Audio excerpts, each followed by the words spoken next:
थोड़ा इसकी चर्चा कर लेते हैं। एक्साइज डिपार्टमेंट में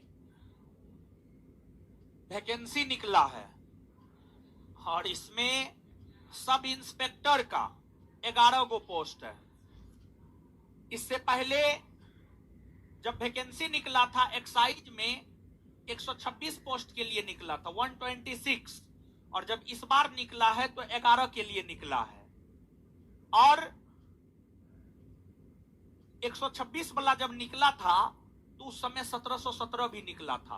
1717 पोस्ट दरोगा और 126 पोस्ट एक्साइज दोनों साथ ही साथ निकला था, लगभग आसपास में ही निकला था और दोनों का परीक्षा नजदीक में ही हुआ था। तो ये जो एक्साइज सब इंस्पेक्टर के लिए 11 पोस्ट की वैकेंसी आई है, यह आपको एक बात तो यह बतलाने का प्रयास कर रहा है कि बिहार सब इंस्पेक्टर की नई वैकेंसी या नया नोटिफिकेशन बहुत जल्दी आ सकता है, कभी भी आ सकता है।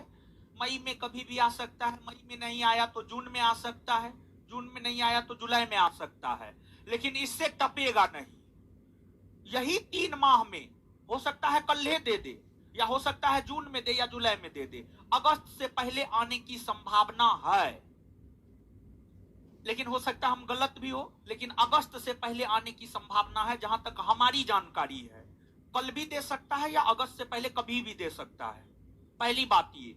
और दूसरी बात यह कि जिस प्रकार से एक्साइज विभाग में 11 पोस्ट के लिए आया है, इसी प्रकार से जो है बिहार सब इंस्पेक्टर की जो वैकेंसी आनी है उसमें संख्या कम रह सकता है, सीट कम रह सकता है, जिसको लेकर स्टेटमेंट एडीजी भी दे चुका है कि 1288 सीट के लिए जो नोटिफिकेशन है आपको निकाला जा सकता है 1288, तो सीट कम रहेगा तो स्वाभाविक सी बात है कि जो है आपको कंपटीशन थोड़ा तागड़ा होगा। और दूसरी बात यह है कि एक्साइज में 126 आया था तो दरोगा में 1717, अब एक्साइज में 11 आया तो स्वाभाविक सी बात है कि दरोगा में भी कम सीट के लिए वैकेंसी निकल सकता है। मतलब जो आशा था कि 2200, 2300, 2400 के आसपास, आपके उस आशा पर पानी फेर दिया गया है और उम्मीद है कि वही 1200, 1300 के आसपास जो है वैकेंसी आने की संभावना है।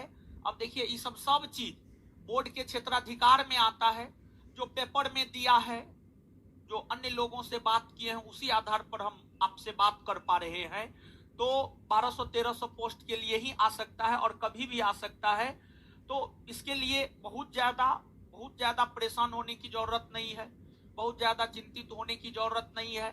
आप जिस प्रकार से लगातार पढ़ रहे हैं वैसे ही लगातार पढ़ते रहिए और लगातार पढ़ते रहिएगा, आराम से वैकेंसी को टैकल कर लेंगे, आपका रिजल्ट भी हो जाएगा। ज्यादा अकबकाएंगे तो कुछ भी नहीं होगा, समझ गए।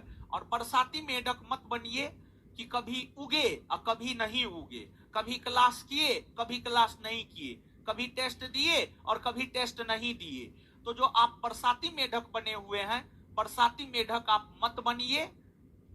अगर लक्ष्य बना लिए हैं कि शिखर तक पहुंचना है तो फिर डेली पढ़िए और तब तक पढ़ते रहिए जब तक कि अंतिम रूप में आप सफल नहीं हो जाते हैं, तब तक पढ़ते रहिए और कुछ भी नहीं है।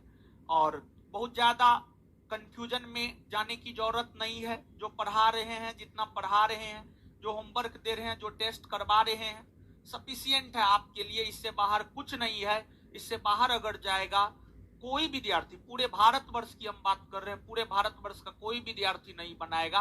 अगर आप क्वेश्चन नहीं बनाइएगा तो पूरे भारतवर्ष का भी कोई विद्यार्थी नहीं बनाएगा। जितना आपको बता दिया जा रहा है, जितना आपको पढ़ा दिया जा रहा है, वो आपके लिए सफिशिएंट है।